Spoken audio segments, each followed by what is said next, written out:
Bonjour et bienvenue dans cette vidéo consacrée aux principales nouveautés en matière de paie à compter du 1er janvier 2026. Nous allons passer en revue les évolutions applicables, notamment concernant les plafonds, les barèmes, les exonérations et les autres dispositifs.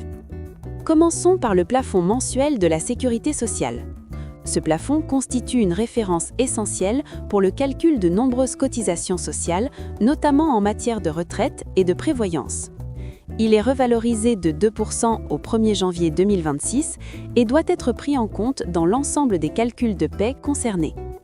Le plafond mensuel est désormais de 4 005 €, soit un plafond horaire de 30 €. Rappelons que le plafond mensuel de sécurité sociale intervient directement dans le calcul des cotisations de retraite de base, de retraite complémentaire et de certaines cotisations de prévoyance.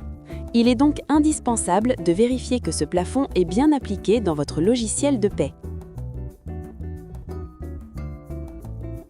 Passons maintenant à la gratification de stage. Pour rappel, le plafond mensuel de sécurité sociale est revalorisé de 2%. Le calcul du montant horaire de la gratification correspond à 15% du plafond horaire de sécurité sociale. Le plafond horaire de sécurité sociale est égal à 30 €. Ainsi, la gratification minimale correspond à 4,50 € par heure de stage réalisée. Il est important de rappeler que la gratification reste obligatoire pour les stages d'une durée supérieure à 2 mois, soit 309 heures de présence effective.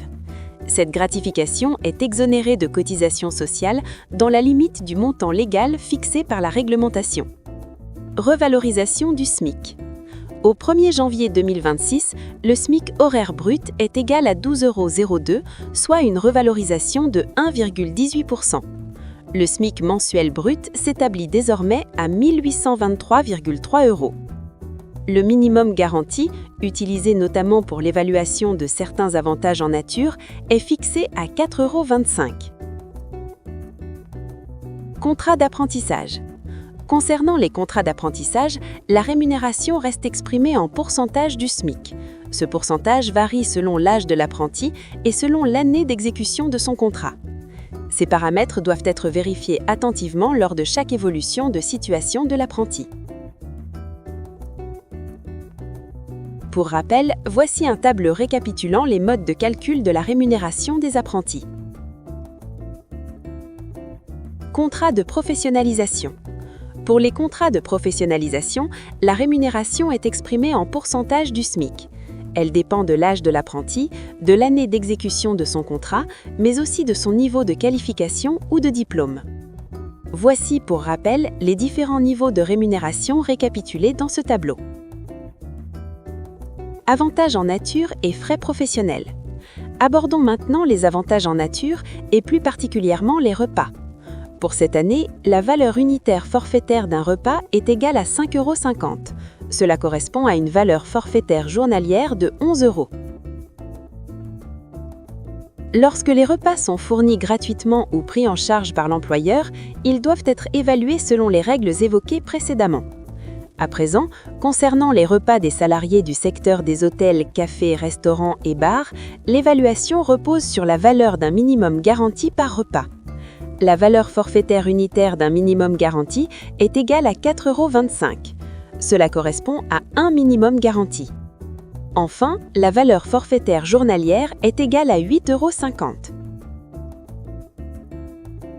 Titres restaurant. Les titres restaurants bénéficient toujours d'une limite d'exonération de cotisations et contributions sociales spécifiques. Ainsi, la part patronale bénéficie d'une exonération maximale de 7,32 €. De plus, la valeur du titre restaurant ouvrant droit à l'exonération maximale doit être comprise entre 12,20 € et 14,64 €. Il convient de respecter cette limite d'exonération afin d'éviter toute réintégration dans l'assiette des cotisations. Logement. À compter du 1er janvier 2026, voici le barème auquel sont soumis les avantages en nature logement.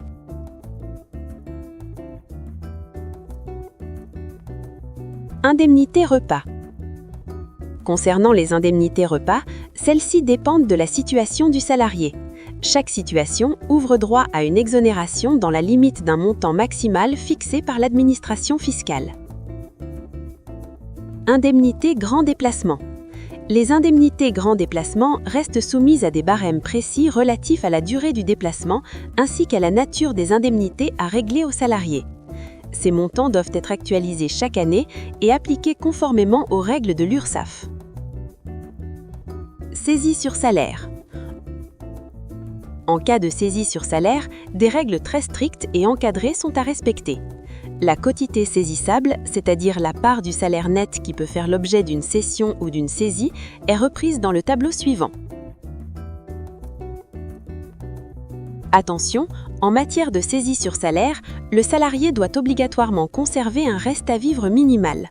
Depuis le 1er avril 2025, ce minimum correspond au montant forfaitaire du RSA pour une personne seule, soit 645,52 €.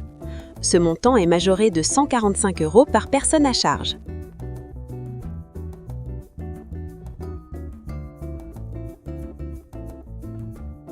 Taux neutre du prélèvement à la source. Concernant le prélèvement à la source, les taux neutres de 2025 sont maintenus.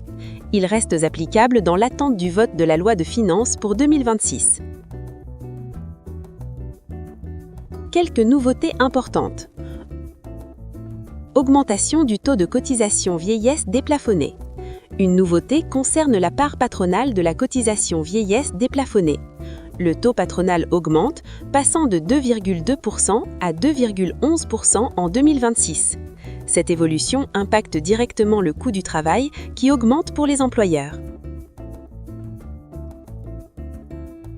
Enfin, abordons une réforme majeure, la réduction générale dégressive unique, appelée RGDU. À compter du 1er janvier 2026, le dispositif d'allègement des cotisations patronales est remplacé par la réduction générale dégressive unique. La réduction est maximale pour une rémunération au niveau du SMIC. Attention cependant, la réduction devient dégressive pour une rémunération comprise entre le SMIC et moins de 3 fois le SMIC. À partir d'une rémunération égale ou supérieure à 3 fois le SMIC, l'allègement ne s'applique plus. Depuis le 1er janvier 2026, la RGDU remplace et fusionne la réduction générale dégressive, la réduction des cotisations d'assurance maladie et la réduction des cotisations d'allocation familiale. Pour le calcul, le SMIC de référence correspond au SMIC en vigueur. Le SMIC est ajusté des heures supplémentaires et des heures complémentaires, ainsi que de la prime de partage de la valeur lorsqu'elle est versée. Ces éventuelles revalorisations du SMIC sont automatiquement prises en compte dans le calcul. Le SMIC est également ajusté en fonction du temps de travail effectif du salarié. Formule de calcul de la RGDU. Ce tableau récapitule les différents coefficients applicables afin de déterminer le montant de la réduction. Dans ce tableau, le coefficient maximal de réduction est égal à la somme des coefficients T-min et T-delta. Voici la formule pour déterminer le coefficient de réduction applicable à une entreprise en fonction du nombre de salariés. L'exposant P est fixé à 1,75. L'exposant P s'applique uniquement à la partie entre crochets de la formule de calcul. Cotisation concernée par la RGDU. La RGDU s'impute sur de nombreuses cotisations patronales, notamment les cotisations d'assurance maladie et vieillesse, la contribution FNAL, les allocations familiales, la contribution solidarité autonomie, les cotisations de retraite complémentaires obligatoires, la contribution d'assurance chômage et les cotisations accident du travail dans la limite de 0,49% de la rémunération. C'est tout pour cette vidéo. Merci pour votre attention et à bientôt!